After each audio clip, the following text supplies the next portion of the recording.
magandang lalaki at babae po sa inyo lahat. Ako po si Vic Garcia. Ako na po yung lingkod, Avelyn Garcia. At ito ang Buhay Unleashed sa 92.3 True FM. Nandito kami para gabayan kayo tungo sa buhay na mas matagumpay Mas masaya. at mas makabuluhan. Ito ang Buhay Unleashed. Kapatid, may kilala ka bang taong mahirap pakisamahan? Yung bang parang sala sa init, sala sa lamig? Oo. Huwag titingin sa katabi. Okay? Baka mahampas ka niyan, makurot ka pa dahil feeling mo siya'y pinag-uusapan natin. So, huwag niyo pong gagawin yan. Oo, yung parang tipo nga, pagka ginawa mo to, mali. Pag ginawa mo yung kabila, mali. Wala kang pupuntahan. Kaya diba? tawag niyo po, sala sa init, sala sa lamig. Pag mainit, may problema. Ba't hindi malamig? Pag malamig, may problema. Bakit hindi mainit?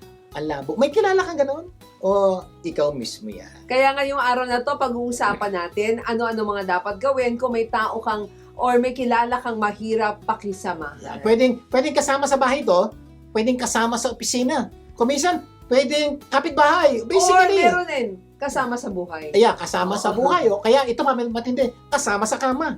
Yan, alam mo na pinag-uusapan natin, yung asawa mo. Okay, sa ating episode na Sala sa init, sala sa lamig. Yan po ang ayaw natin mangyari. Sa anong action mo, pag-uusapan natin kung ano-ano ang magandang aksyon kung lubog ka na sa utang. O, yan po yung tanong sa amin. Ano magandang aksyon kung lubog na ako sa utang? Naku, ganda po nito. Hintayin niyo po ito dahil napakaganda po ito. Kaya sasabihin namin sa inyo, isa sa pinakamatinding dahilan, bakit maraming tao hindi nakakaahon sa pagkakalubog sa utang o sa dami ng utang. Pero bago ang mga yan, simulan muna natin ating programa ng Believe It or Not segment. Ito po ang parte ng ating programa na nagbibigay kami ng mga paniniwalang pwedeng magpaganda sa inyong buhay kung ito ay inyong paniniwalaan at gagawin. Ang Believe It or Not quote natin sa araw na to ay, "The only way to do great work is to love what you do," sabi yan ni Steve Jobs. Yan. Kilala niyo ba si Steve Jobs?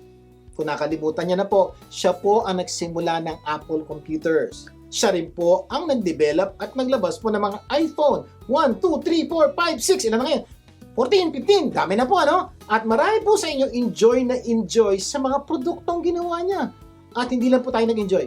Dahil po dyan, naging isa sa pinakamayaman, pinakamatagumpay na tao po si Steve Jobs at yung kumpanyang Apple. At ang prinsipyo po ng kumpanyang yon, the only way to do great work is to love what you do. Totoo yun, ano?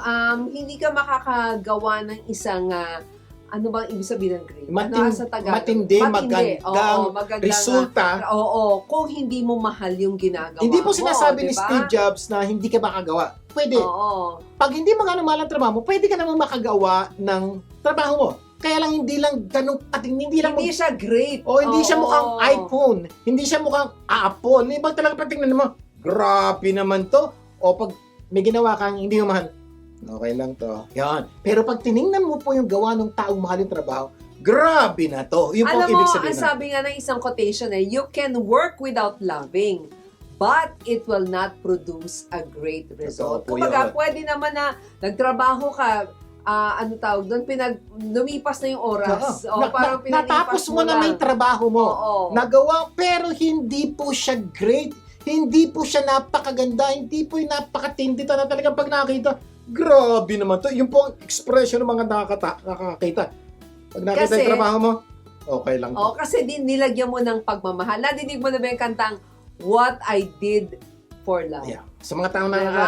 what I did for love. O, naalala mo pa ba yung mga ginawa mo dahil sa pag-ibig? Yeah, di ba kaya po sabi natin, pag mahal mo ginagawa mo, dahil mo ginagawa, na hindi mo normally ginagawa, kaya ang tawag po ng title ng kanta, What I Did for Love. Ikaw, ano ba yung ginawa mo nung nagmahal ka?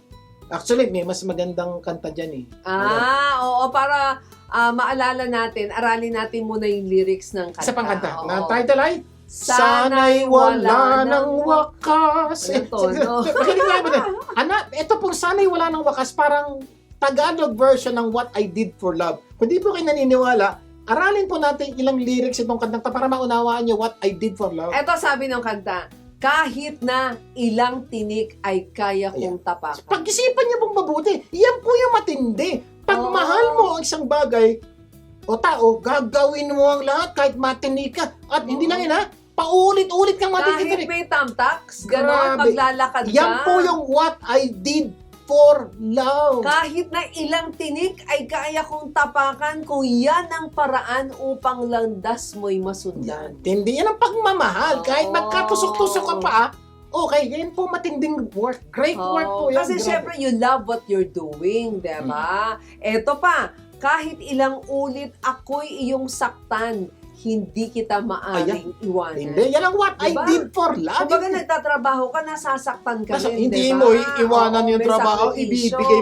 Yung pwede sabihin, Yes. ibibigay mo yung todo. Yan ang what I did for love. Yung kahit ilang awit ay kaya kong awitin hanggang ang himig ko'y maging himig Hindi, mo. magkaparat. Napansin niyo po, ito po yung talagang pag mahal mo isang bagay, mahal mo isang tao, you will do anything above and beyond the call of duty. That's what will happen pag mahal mo. Alam mo yung sinabi niyang awit, di ba? Parang sa trabaho di ba? Merong mission, vision yung kumpanya. Di ba? Kahit na daw ilang awit ang aking aawitin hanggang ang himig ko'y maging himig mo na rin. Magkapare-pareho Magkapareho na kayo ng vision, 'di ba, sa kumpanya. Kahit ilang dagat ang dapat tawirin, higit pa riyan ang aking gagawin. Hindi mo, tatawirin niya, pero higit pa rin. So, ang punto po, ito po yung what I did for love na i-correlate natin sa trabaho. Ganon din sa trabaho, anumang bagay na ginagawa mo. Kung love mo ang ginagawa mo, handa kang gumawa ng kahit na ano para gumanda ang trabaho. Yan po ang mo. Apple computer. Oo. Yan po ang iPhone. Kaya kapag nahawakan nyo, hangang-hanga kayo. Bakit? They did it for love. May Ang excellence team sa po nila, what I did for love. Kapag ginawa mo, dapat mong gawin ng mayroong pagmamahal, gaganda ang resulta ng trabaho mo. Sigurado aasenso. Kung hindi mo ginagawa para lumipas lang yung oras, di ba? Ito po ang problemang malaki. Isa sa pinakamalaking problema, bakit maraming tao, empleyado, ang walang sigla o asenso sa trabaho? Because they don't love what they do. Nagtatrabaho lang dahil kailangan lang kasi maraming bayarin. Ayan po. Yan po ang dahilan Diba? kung ikaw nagtatrabaho, parang walang asenso, isa sa matinding dahilan, hindi mo mahal yung trabaho mo. Napipilitan ka lang dahil kailangan mong kumita. Problema pong malaki yan. Pag yan ang ginagawa mo, malaki po posibilidad, you will not do a great work. You will do a good work, maybe. Yes. Worse, you'll do a bad work.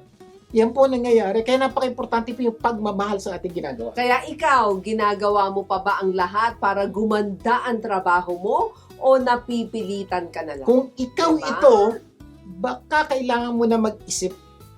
Oo. Baka kailangan mo nang mag-isip ng paraan para mamahal mo yung trabaho mo. O baka kaya hindi ka umaasenso dahil hindi mo mahal ang trabaho mo. Problema pong malaki yan. Oo, kaya baka kailangan mo na maghanap ng trabahong mamahalin mo. Suggestion lang po namin to. I'm not saying gawin niyo po to, pero pag-isipan niyo mabuti.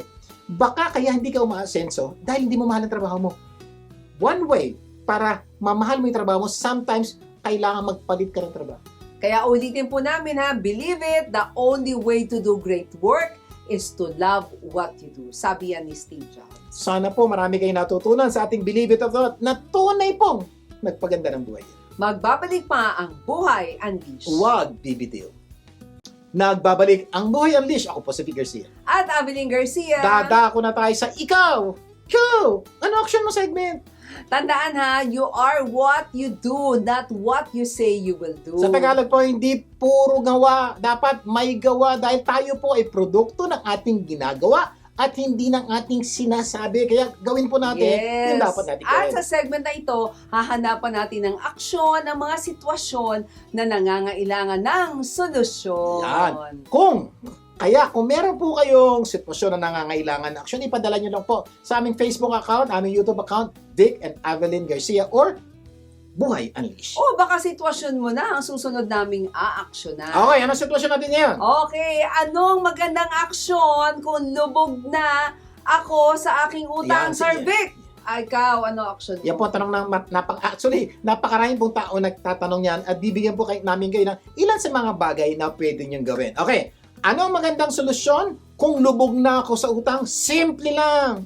Pag lubog ka na, umahon ka. Ganon? Oo, syempre, lubog ka, dahil umahon ka. Oh. Pag umahon ka, sa abang nakalubog ka, dahil hindi ka nalubog. Siguro, Correct. Paano umahon? yun ang tanong nila siguro. Paano, So, paano? umahon? So, bibigyan po namin kayo ng ilang mga steps na pwedeng gawin para makaahon sa pagkakautang. Step number 1 tayo. Maniwala ka na hindi ka lubog sa Ayan, utang. siguro, sir, parang labo. Lubog nga po ako sa utang. Bakit ang sinasabi nyo, hindi kami lubog sa utang? So, yun po una kung gusto ko solusyonan. Hindi ka lubog sa utang. Sir, paano na? Lubog nga ako sa utang. Eto, makinig ka. Hindi ka lubog sa utang. Papaliwanag po ni Mama Belen. Kasi, kahit na pagsama-samahin mo ang lahat ng utang mo, hindi ka nito kayang tabunan o For matakpan. example, may Oo. 1,000,000 pisong utang ka. Oo. 1,000,000. Tapos kumuha ka ng piso-piso na lang. So, 1,000,000 piraso. Kahit ibuo sa 1,000,000 pirasong peso o dolyar, hindi ka matatakbunan. Hindi ka Correct. lulubog. Ibig sabihin, lalabas pa rin ang mukha mo, lalabas. So, siguro tanong, bakit? Napaka-importante po, makinig kayo mabuti. Kasi pag sinabi mo kasing lubog tayo, 'di ba, sa utang. Para sinasabi natin na ang problema natin sobrang laki na parang wala nang solusyon. So, yung gusto ko Oo. gusto ko munang solusyonan sa inyo. Ang problema nyo, malaki, pero hindi sobrang laki yan. Oo. Hindi yan kaya kayong ilubog. Hindi kayang ilubog. Correct. Oo nga, Okay. no? Kung lubog ka sa utang, dapat hindi ka na nakakahinga. Tama? Hindi, nakakahinga ka Okay? Kung parang lubog sa tubig, pag nakalubog ka sa tubig, nakakahinga ka ba? Hindi. Nakahinga ka pa ba ngayon? Yes, kasi hindi ka nga lubog sa utang. Meron ka lang problema sa perang malaki. Pero hindi ka lubog sa utang. So malaki pa pagkakaiba nun, ha? Hindi ka lubog sa utang, may problema ka lang malaki. Sure, ano ngayon? Ay, punta tayo sa step number 2. Oh, number 2, maniwala kang may solusyon ang problema mo. Dahil ang sabi mo, may problema ako sa pera, pero hindi ako lubog sa utang. Malinaw, ha? May solusyon ang aking problema. Yun po ang gusto kong gawin sa inyo. Kasi po, isa sa pinakamalaking dahilan bakit maraming tao ang hindi nakakaalis sa pagkakautang? Kasi po, hindi na sila naniniwalang mababayaran pa nila ang utang nila. Kaya po, pag nangutang, todo na to. Utangin mo na kasi hindi man tayo makabayad. Yung pong mentality ng mga tao, kaya hindi makaalis sa pagkakautang. Bakit? Oo. May utang na rin lang ako. Utangan na natin. May utang tayo sa SSS, sa pag-ibig, sa kay Todo mo na. todo. So, pag yun ang paniniwala mo, wala nang pag-asa, todo mo. So, lalong hindi ka na talaga makakaalis sa pagkakautang. At eto dahil nagwo-worry na sila, at hindi na sila makakanap ng solusyon, parang wala na. Lulubog at lulubog ang pakiramdam Kaya nga nila. po, step number 1, hindi ka lubog sa utang, may problema ka lang. Step number 2, napaka-importante po, kailangan maintindihan nyo, maniwala kang may solusyon ng problema. So, masin nyo po, may problema ako, ang step number 2, kailangan kong maniwalang may solusyon ng problema ko. Kasi pag nawalan ka na ng pag-asang may solusyon ng problema mo, hindi ka nakikilos, hindi ka nagagalaw, Yes, oo. at malamang wala na talagang Tsaka solusyon ng yung lagi problema. nating sinasabi, di ba, na lahat ng problema may solusyon. Yan. Eto Bakit po, ha, huwag niyo po kakalimutan yun. Lahat ng problema may solusyon. Yung problema ngayon, may solusyon. May magandang kwento po si Mama Belen. naalala ko yung isang napakagandang kwento, Nahuli ang isang sundalo ng kanyang kaaway. Di ba? Araw-araw sa loob ng kulungan, siya ay nag-exercise, ginagawa niya yung lahat para manatili siyang malusog, healthy, di ba? Dahil- Naniniwala siya na siya ay liligtas ng kanyang mga Nabasan niyo po. Dahil sa paniniwala Oo. niyang ililigtas siya ng kanyang mga kasama, sinigurado niyang buhay pa siya Yes! pagdating at pagligtas sa kanya ng mga kasama niya. Kasi pag hindi niya nilagaan ang sarili niya, patay na siya. Dahil sa paniniwala, kaya napaka-importante paniniwala, patuloy siya, nagpalakas. Nagkaroon siya ng hope, di Yes ba? po. Pero pagkaraan ng 6 na buwan, tumigil siya mag-exercise. Bakit? Kasi nakatanggap siya ng balitang wala ng plano ang kanyang mga kasama na siya ay iligtas. So, patuloy siyang nanghina at alam niyo nangyari, namatay. Yan po ang resulta pag tayo nawala na ng pag-asa.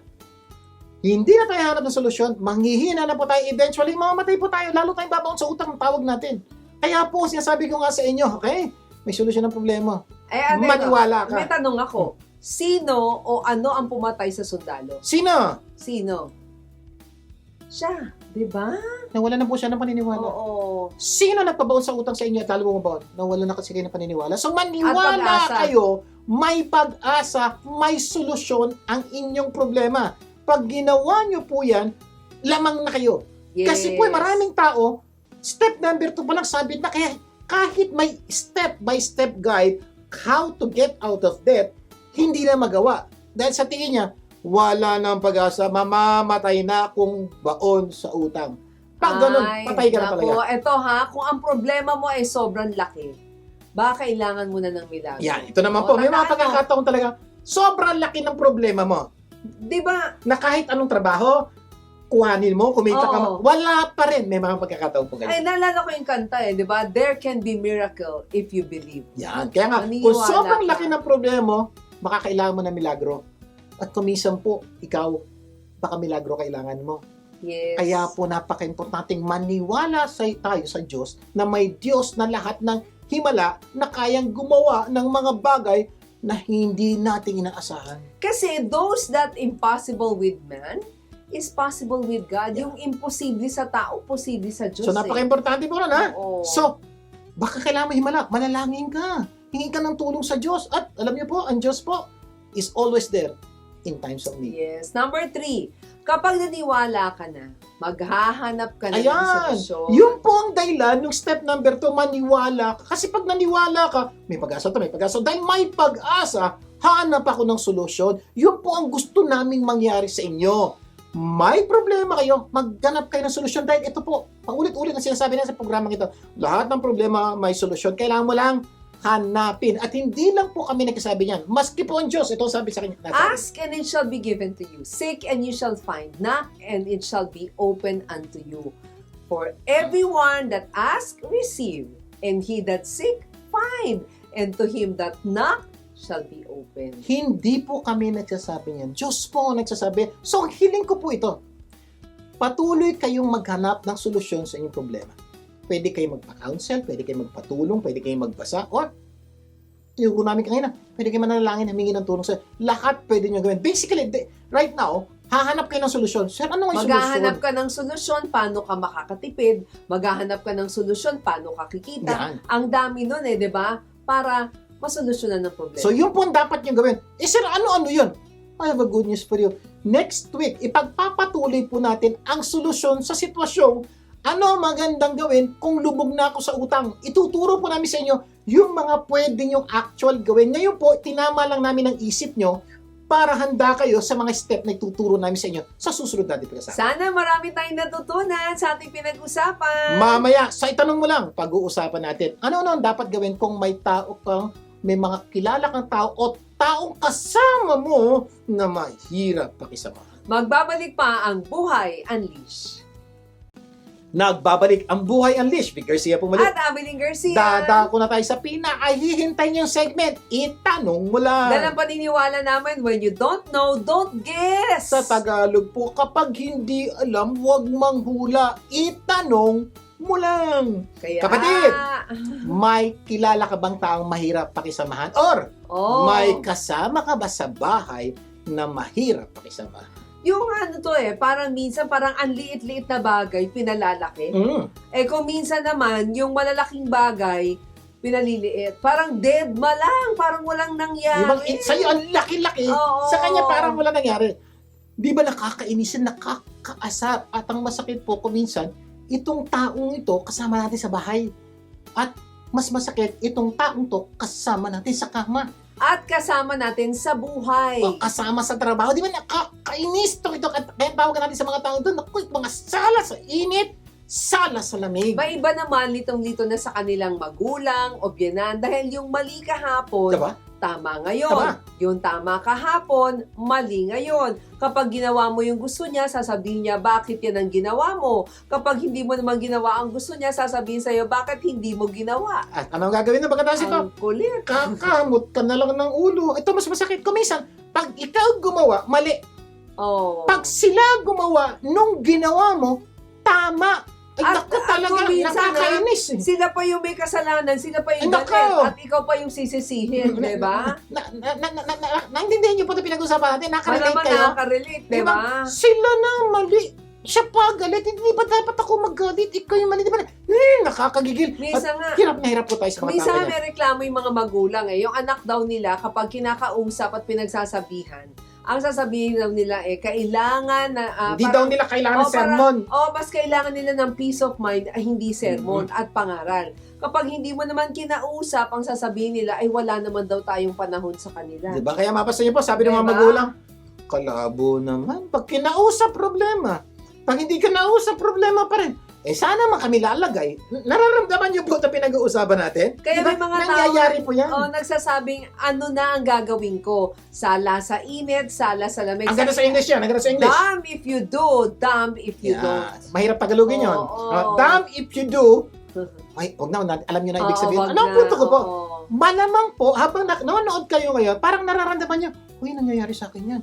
Uy, nangyayari. Totoo yan. Ay, naku, ganyan na, ganyan. Yan, nararamdaman niyo yan, di ba? Totoo naman po, may mga pagkakataon po nangyayari. Ang pagkakaiba lang po, kumisa madalas, kumisa paminsan-minsan. Sana doon kayo sa paminsan-minsan, pero ang hirap po kasi kung madalas nangyayari to sa buhay niyo. Kaya ang tanong, may kilala ka bang dumadaan sa ganitong sitwasyon? O ikaw mismo ay nasa ganitong Ayan, pagkakataon? so, kaya tanong namin, ikaw ba? Dumadaan ka ba yan sa ganyang pagkakataon? Or, may dagdag ako. Yung mga kasama mo sa buhay, ganyan kaya ang pakiramdam sa'yo na ikaw ay sala sa init, sala sa lamig. Ang good news, pag-uusapan natin kung paano makisama sa mga pamilyang o kapamilyang mahirap pakisamahan o sala sa init, Sala sa lamig. Ang pag-uusapan natin ngayon ay ano-ano ang mga dapat gawin kung may kasama tayong tao o may tao sa ating kapaligiran na napakahirap pakisamahan sa ating episode na Sala sa init, sala sa lamig. Okay, step number 1. Siguraduhin mo siya ang mahirap pakisamahan at hindi Yan. ikaw. Isa pong napaka-importante po nito. Marami pong tao, ang daming reklamo sa ibang tao. Ikaw ganito, siya ganito. Reklamo na reklamo. Ang problema po siya, hindi niya alam o hindi niya matanggap, nire-reklamo rin siya nung tao kasi siya daw yung mahirap pakisamahan. So, Kumbaga, siya dapat ireklamo. kaya Oo. step number 1 po ito. Siguraduhin nyo kung sino ang mahirap pakisamahan. Siya ba o ikaw? Kasi po, magbabago ang mundo. Pag siya mahirap pakisamahan, may tuturo kami sa inyo. Pag ikaw mahirap pakisamahan, ibang usapan uli yun. Yes. So, kailangan oo. ma-identify mo sino ba ang mahirap. At ang isang paraan para malaman mo kung sino ang may problema. O, mahirap pakisamahan. Oo, kung sino ba sa inyo ang inirereklamo din ng iba. Yan, mapasin niyo po. For example, mag-asawa kayo. Naku, ang hirap pakisamahan ng asawa ko. Pero as you talk to other people, nadidinig mo, nahihirapan din silang makisama sa asawa mo. Medyo, baka siya nga. Paano kung Ikaw yung pala ibang yun. tao rin, nahihirapan pakisamahan ka? Hindi lang yung asawa mo, pati nanay mo, kapatid mo, something's wrong. Baka ikaw ang mahirap pakisamahan. Kaya napaka-importante, kung ikaw to, dapat magbago ka. Pero yung kapamilya mo, kung yung iba may problema, gawin mo itong mga sumusunod na Okay, step so namin. ang tinuturo po, ang focus po natin ngayon, nakasigurado ka na ang ibang tao ang mahirap pakisamahan. Sa ibang pagkakataon, pag-uusapan naman natin Yes. kung ikaw ang mahirap pakisamahan. Nagkakaintindihan po Oo. tayo. So ngayon, nasigurado na tayo. Sir, siya po talaga ang mahirap Oo. pakisamahan. Kasi. Maraming dahilan. So step number 2 tayo. Alamin mo ang dahilan bakit siya mahirap Ayan. pakisamahan. So napaka-importante po. Pag nalaman mo lang siya, dapat malaman mo ugat, bakit pa siya mahirap pakisamahan? Ano-ano ba yung mga nangyayari sa buhay niya? Bakit siya mahirap At pakisamahan? bakit mo siya dapat malaman? Kasi tandaan mo, kapamilya mo yan eh. Baka lalong lumaki ang problema kapag hindi mo Inunawa. inunawa o naintindihan. Lalong-lalo na kung magulang mo yan o lalo-lalo na kung kapamilya Yeah, mo. magsabot. Diba? Let's talk about magulang. Di ba kamisan, madami sa ating magulang ang hirap pakisamahan. Ang hirap unawan, ang hirap intindihin. Now, kung aalamin mo, bakit sila ganito? One of the main reason po ba't ganito sila, kumisan dahil sa katandaan. Oo. Pag matanda na po, lagay mo sa isip, matanda na sila, kumisan, may mga bagay na sila nakakalimutan, sinabi nila, pero Relapses, nakalimutan nila. oo. O kaya kumisan, hindi na po ganun kabuo yung kanilang Hindi na ka-sharp. mental faculty. Oo.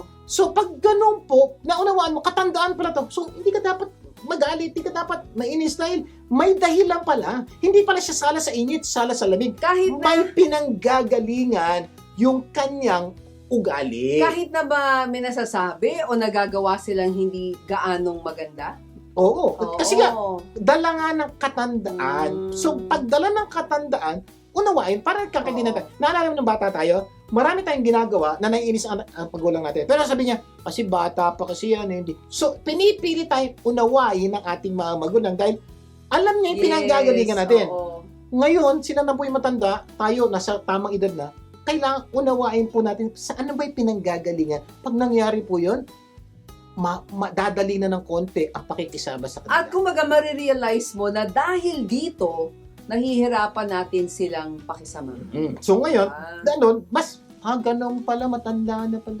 O, ganda na sinabi mo kanina, di ba? Dahil nung bata pa tayo, marami rin tayong ginagawa na hindi nila maunawaan. Pero minahal di pa ba? rin tayo. Oo, minahal pa rin tayo, inalagaan pa rin. Dahil dito, nahihirapan natin silang pakisamahan kasi parang hindi mo ina-understand o naiintindihan yung kanilang current So, intindihin mo kung paano tayo inawa ng ating mga magulang, unawain din natin sila. Pag ginawa po natin to, mas dadali po ang relasyon natin sa ating mga magulang. Lagi mo sa akin sinasabi, di ba, nung nabubuhay pa si nanay, kung sino ang nakakaunawa, siya ang magparaya. Yeah. Kapag niyo po, nung bata-bata po tayo, na ang dami natin ginagawang mali, sino nagparaya? Si nanay at si tatay. Ngayong nasa tama na tayong pag-unawa, ang mga magulang natin medyo may katandaan na, sino dapat ang umunawa? Tayo. So, pag inunawa natin sila, mababawasan po yung problema natin sa kanila. At kung minsan naman, baka maraming problema ang pinagdadaanan o masyadong pagod sa trabaho, kaya irritable at mahirap Yun po, kausap. yun ang sabi nila. Sir naman bata-bata pa ng Oo. nanay at tatay ko, hindi katandaan to. Baka naman po, marami stress sa trabaho, kaya nagkagalit. Unawain mo. O baka naman may monthly period, Oh, yan. di Diba? ba? Alam niyo po, ibig sabihin niya, mga mister. O baka naman hindi yun ang ibig nilang sabihin. Nagkamali lang sila ng salitang ginamit. So, palaging di ba? gamitan ng bakag. Always Yung give them benefit the benefit of the doubt. Oo, remember this, it's easy to make the right reaction if we understand the real condition. Yan po. Tandaan, kapamilya mo sila. Yes. Okay? Kasama, kaya kailangan po, Kapamilya, unawain kapatid, natin oo. silang mabuti dahil hindi po kaganda relasyon natin pag hindi natin sila inawa. Sa aming pagbabalik, itutuloy natin ang ating kwentuhan. Magbabalik pa po ang Buhay Unleashed. Huwag bibitiw. Nagbabalik ang Buhay Unleashed. Speaker siya pumalik. At Abeling Garcia, patuloy tayo sa ating itanong mo lang. Sa ating topic na ano-anong dapat gawin kung may kasama tayong tao na mahirap pakisamahan sa ating episode na Sala sa init, Sala sa lamig. Number 1, tip. Okay, review lang, di ba? Siguraduhin mong siya ang mahirap pakisamahan, hindi ikaw. Kuminsan kasi sa lakas-lakas nating magreklamo, tayo pala dapat ireklamo. So siguraduhin siya may problema. Number 2, alamin mo ang dahilan bakit siya mahirap pakisamahan. Yeah. Remember this, it's easy to make the right reaction if we understand the real condition. Kuminsan pag inunawa po natin sila, ay ito pala katandaan, ganito pala. Mamaya, hindi na sila mahirap pakisama. Bakit? Nauunawaan mo yung pinanggagalingan nila. Correct. Number 3 tayo ngayon. Kung maliit na bagay lang naman, palagpasin Ayan. mo na lang. May mga pagkakataon Oo. po sa inyong pagsasama na ang simpleng bagay lang, ayaw pa natin palagpasin kasi feeling natin, ano ba naman yan? Lahat na lang palalagpasin. Kung maliliit na bagay, palagpasin. Paalala po namin nila kapamilya mo yan. Nanay mo, tatay mo, kapatid mo, asawa mo. Palagpasin mo na. Oo, give it to them. Yes. Hindi naman importante kung sino ang tama. Mas importante, maayos ang inyong pagsasama. Lilinawin lang po natin kung maliit. May Yes. mga simpleng yung tasa nilagay dito, yung baso nilagay dito, yung unan nilagay dito, yung pinto hindi sinara. Medyo palagpasin nyo na yung mga ganong bagay kasi po, meron ka ng malaking problema, padadagdag. Alam mo yung kumisan po, yung malaking problema nang galing lang sa maliliit na pinagpatong-patong. So, huwag niyo pong pabayaan yung maliliit na pagpatong-patungin, ay, lalaki po yan. So, pag maliit, palagpasin mo na. Number 2, kung importanteng number four, bagay. number four, number four na. Number 4. Kung importanteng bagay, pag-usapan ninyong dalawa at huwag ikwento sa iba. Ayan, ito po napaka-importante. Oo. May mga pagkakataon na legitimate yung issue mo. Talagang importante, nakaka-apekto sa relasyon at buhay nyo. So, ang suggestion ko, pag-usapan yung dalawa at itong critical, huwag ikwento sa iba. Ang problema po, kung minsan, pag may sama tayo na loob sa ibang tao, kukwento natin sa iba. Alam nyo pa, kung minsan yun na nagpapalala ng problema nyo eh. So, kayo muna po ang mag-usap. Baka naman masolusyonan nyo ang problema nyo. Oo, pag-usapan ninyo yung problema. Kung minsan kasi, kaya may problema dahil hindi kayo nagkaintindihan, di ba? Pero kapag pinag-usapan naman, maraming problema ang masusolusyonan. Yan. So, napaka-importante po yung pag-uusap, okay? Kumana po kayo ng parang tuturuan din po namin kayo kung paano gawin to. Pero napaka-importante, lagay niyo po sa isip nyo, dapat mag-usap kami, dapat magkaunawaan kami. Oo, wag ikwento sa iba kasi baka maging chismis. Yan. So, diba? problema nyo po kasi, Sir, kay ate ko lang naman kinento. Ito problema eh. Si ate, may kapatid. Si ate, may pinsan. Kung minsan baka, ang daming mapuntahan. So, mas maganda, wala kayong kukwentuhan, kayo lang at yung taong may problema. Pero bago kayo makipag-usap, manalangin ka Yan, muna sa importante Diyos sa mga bagay na sasabihin mo dahil baka isang maling salita lalong lumaki ang problema. Mas maganda isulat mo yung sasabihin mo para hindi mo makalimutan at maging malinaw sa iyong isipan. Okay, napaka-importante po ito ha. Kung balak mo makipag-usap, paghandaan mo yung pag-uusap. Huwag lang po kayo pupunta kayo na, alam mo ganito. Okay po yun, kaya lang po isang mali can trigger so many problems. Kaya napaka-importante yung suggestion po ni Ma'am Evelyn eh. Kung pwede po, manalangin, Lord, tulungan niyo po ako sa aming pag-uusama, sa aming sasabihin, gabayan niyo po kami. Yun, pangalawa, napaka-importante, isulat mo yung mga issues. At kung meron kang mga pagkakataon, isulat mo yung mga ebidensya. Sulat mo, para at least malinaw. Hindi yun, alam mo na isang araw, ganito na, kailan yun? Hindi ko nga maalala. Mahirap yun. Mahirap pag-usapan o paggawa ng reklamo yung isang bagay na hindi ka sigurado. Maski magpunta ka sa presinto, hindi ka entertaining, Saka wala kang magandang oras. ipag-pray mo talaga kasi minsan, wala naman sa'yo sa kanya malaking bagay. Kailangan ma-clear din yung mind niya at ikaw. Siguraduhin mo mag-usap kayo sa tamang lugar, tahimik, na walang ibang nakakadinig o sa tamang oras. Hindi kayo nag-aapura, di ba? Na parang tapusin na natin to. Dapat nasa tamang paraan. Napaka-importante po yan ha. So, hanggat maaari po, i-schedule nyo yung lugar. Tahimik, hindi yung nagharap lang kayo sa corridor. Hoy, naku, wag yung delikado yung walang paghanda. Ibig sabihin talaga, usap tayo, bukas, alas 7, coffee tayo dito sa lugar na to. Hanggat maaari, suggestion namin, kung medyo matindi pag-usapan nyo, wag sa coffee shop o sa restaurant. Bakit? Kasi hindi kayo mapagpaliwanagan dun eh. Kung kaya sa bahay o sa private na kwarto na mapag-uusap kayo na at least may lalabas nyo lahat ng dapat nyo ilabas. Unless yung coffee shop na yun may privacy. Diba? Kung meron po, okay. Kung wala po, wag sa public place dahil delikado po yan. Dapat pareho rin kayo nasa tamang kondisyon at hindi kayo pagod o galit sa isa't isa. Kasi kapag ginawa mo to, malamang magiging mas maayos ang iyong pag-uusap. Suggestion po namin ha, huwag kayong mag-schedule ng after office hours. For example, usap tayo, may papaliwanag sa after. Bakit? Buong araw na po kayo nagtrabaho, pagod na kayo. So, mahirap. Kung pwede nyo pong gawin, Sabado ng umaga, wala kayong pasok, doon tayo mag-usap. Bakit? Bagong gising, bagong ligo, nakapahinga kagabi. Mas medyo mahaba ang pasensya ng mga taong yon at mahaba ang pangunawa at malaki posibilidad kayo ay magkasundo. At syempre, yung susunod natin, Step number 5. Kung hindi pa rin kayo magkaunawaan, pag-usapan ninyong tatlo. Yan, may mga pagkakataon po, Tatlo. ginawa nyo na to. Nakipag-usap po kayo, nagpaliwanagan na kayo. Pa rin nangyari. Ganun pa rin. Talagang may samahan pa rin kayo ng loob. There pa rin kayo hindi pagkakasunduan. Sir, ano dapat gawin? Pag hindi nyo maayos mag-usapang dalawa, gawin yung tatlo. Sir, ano naman ibig sabihin ng Hanap kayo tatlo? ng third party na pwedeng mamagitan sa inyo.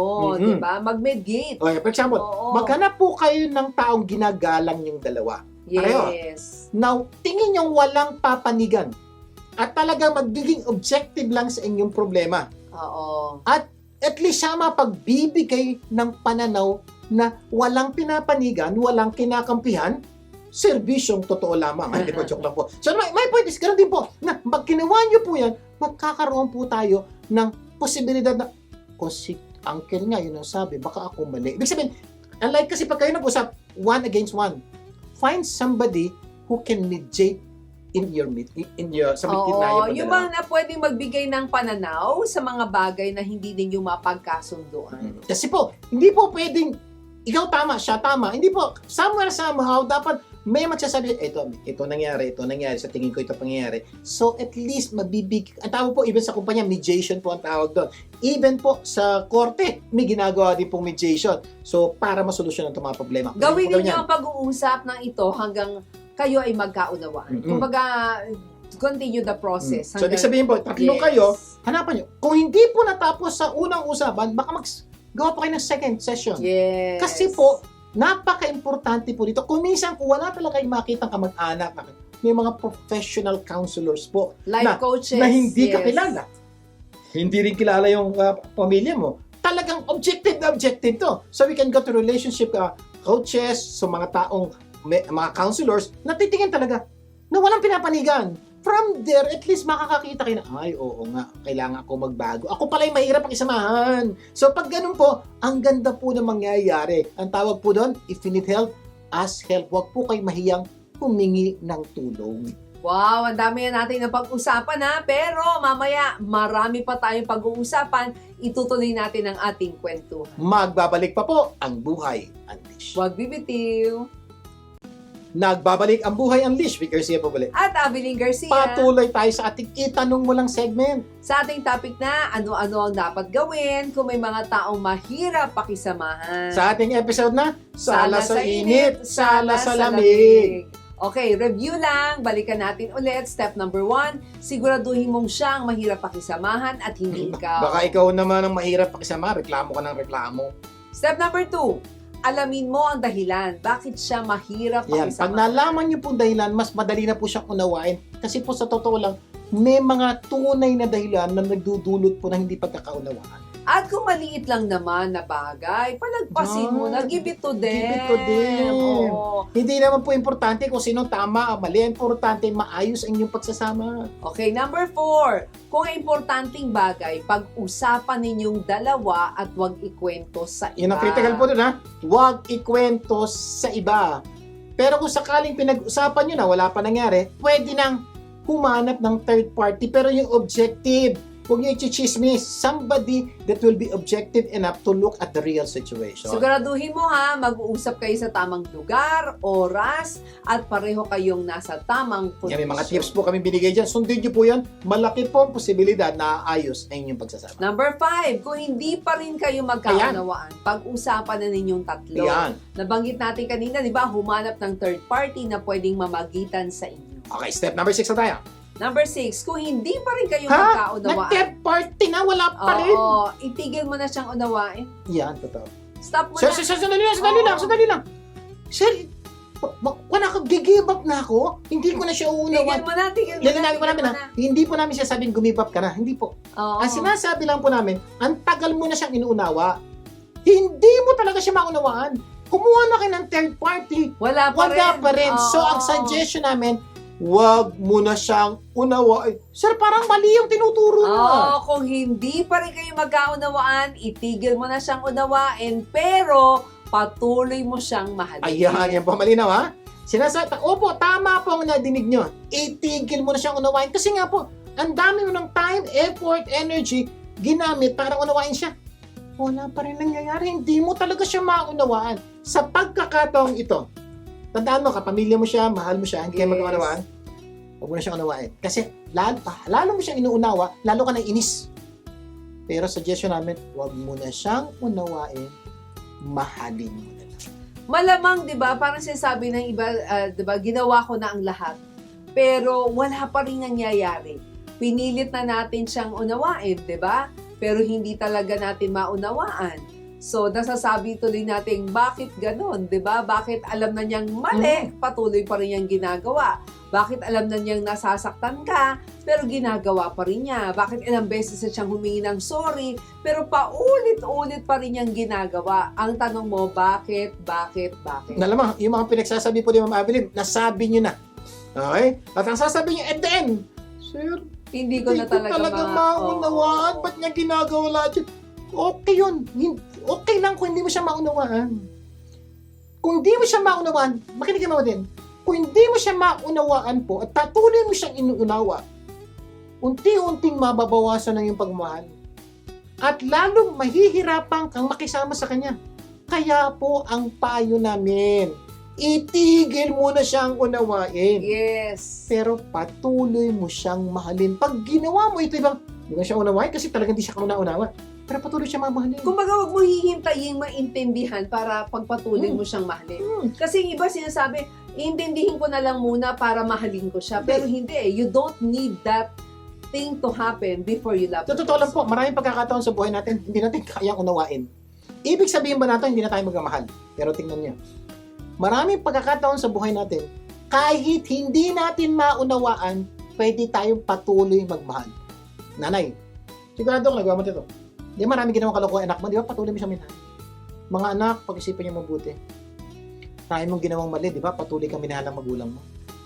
Kung matanda na magulang mo, marami nang ginagawang parang di ba? Patuloy mo siyang mahalin. Kahit hindi mo siya maunawaan. Sa mga mag-asawa, ganoon din po. Kung minsan dumarating sa punto, hindi ko na talaga maunawaan yung asawa. Ba't niya ginagawa ito? Bakit ganito? May mga pagkakataong may ginawa ka rin, hindi niya maunawaan. Di ba minahal ka niya?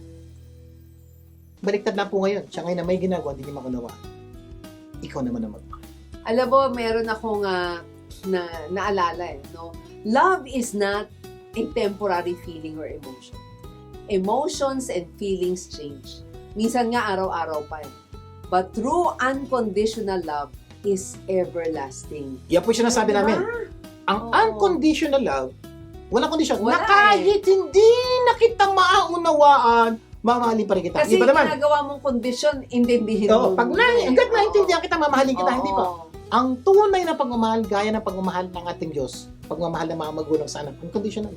No matter what they do, no matter, hindi mo maintindihan, Mahal mo pa rin. yun po yung tunay na pagmamahal na magpapalago at papaganda ng inyong relasyon. Kasi real love is when you are completely committed to someone even when they are being completely Hindi unlovable. May mga pagkakataon, di ba?